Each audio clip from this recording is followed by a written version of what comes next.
అందరికీ ముందుగా తెలంగాణ భాష దినోత్సవ శుభాకాంక్షలు. తెలంగాణ భాష సంస్కృతి సంప్రదాయాల గురించి ఎంత చెప్పుకున్నా తక్కువే. తెలంగాణ భాష ప్రతి సంవత్సరం సెప్టెంబర్ 9 తారీఖున జరుపుకుంటారు. కాళోజీ నారాయణరావు పుట్టినరోజున తెలంగాణ భాష దినోత్సవంగా తెలంగాణ ప్రభుత్వం ప్రకటించింది. 2014 సెప్టెంబర్ 9న కాళోజీ నారాయణరావు 100వ జయంతి సందర్భంగా ముఖ్యమంత్రి కేసీఆర్ గారు ప్రకటించారు. నిజాం పాలనకు వ్యతిరేకంగా పోరాడి తెలంగాణపై తెలుగు భాష యాసపై చాలా ప్రేమ. తెలంగాణ భాష దినోత్సవ శుభాకాంక్షలు. తెలంగాణ భాష దినోత్సవం. తెలంగాణ భాష బాగా ప్రత్యేకమైన భాష. తెలంగాణ భాష అమ్మదనం నిండిన కమ్మదైన భాష మన తెలుగు భాష. తెలుగు భాషకు కాళోజీ నారాయణరావు ఎంతగానో సేవ చేశారు. ప్రతి విద్యార్థికి సులువైన పద్ధతిలో పాఠశాలలు ఉండాలని ఆలోచించి మనం ఇంట్లో మాట్లాడే భాష బడిలో మాట్లాడే భాష వేరువేరుగా ఎందుకు ఉండాలని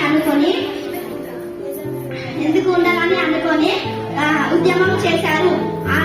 ఆయన చేసిన కృషిని గుర్తించి ఆయన పుట్టినరోజు అనగా సెప్టెంబర్ 9న మనము తెలంగాణ దినోత్సవం. భాష మాట్లాడే ప్రజలు ప్రధానంగా ఆంధ్రప్రదేశ్ మరియు తెలంగాణ రాష్ట్రాలలో ఉన్నారు.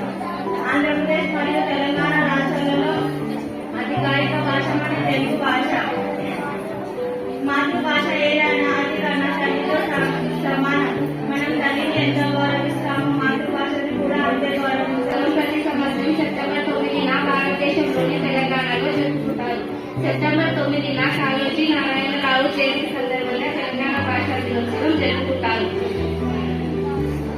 భాషలు ఎన్ని ఉన్నా ఎవరి భాష వారికే విలువైనది.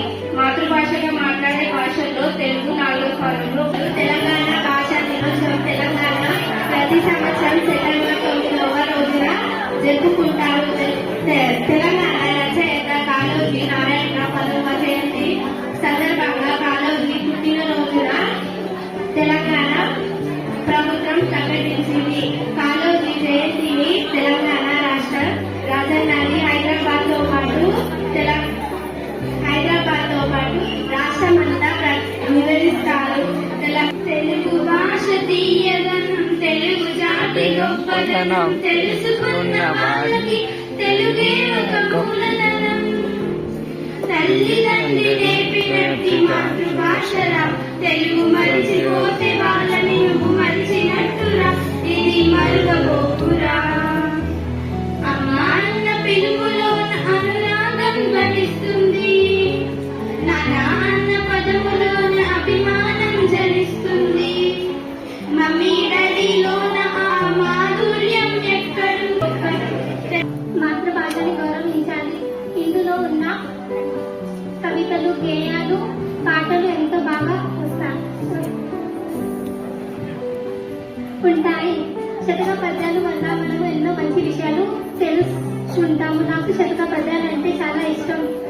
ఇందులో నాకు తెలుగు రాయడం అన్నా, చదవడం అన్నా, పద్యాలు రాయడం అన్నా గొప్పదనం. వచ్చిన కానీ అనంబు జాములు నలిగిపోవు, వస్త్రదానము కూడా భాగ్యదానమే కానీ వస్త వేరాలిలో చిరిగిపోదు. పుణ్యదానమే కానీ భూమి మాన్యులు చేరివచ్చు, ఎరిగిపోక ఇంచుకమేని నీనులు నీచున మెచ్చునుండు. చాలా మంది అన్నదానం చేస్తారు, కానీ అన్నం తిన్న వెంటనే కొద్దిసేపట్లో అరిగిపోతారు. ఓకే, గొప్పది అన్నదానం. తర్వాత వస్త్రదానం కూడా గొప్పదే, కానీ బట్టలు వేసుకునే ఒక సంవత్సరాలకు 2 సంవత్సరాలకు చిరిగిపోతాయి. ఇల్లు దానం కూడా గొప్పదే, ఎవరికైనా ఒకరికి ఇంటికి దానం చేయవచ్చు. కానీ పెద్ద పెద్ద వర్షాలు వచ్చినా ఏదో ఒక సందర్భంలో ఇల్లు కూడా కూలిపోతుంది.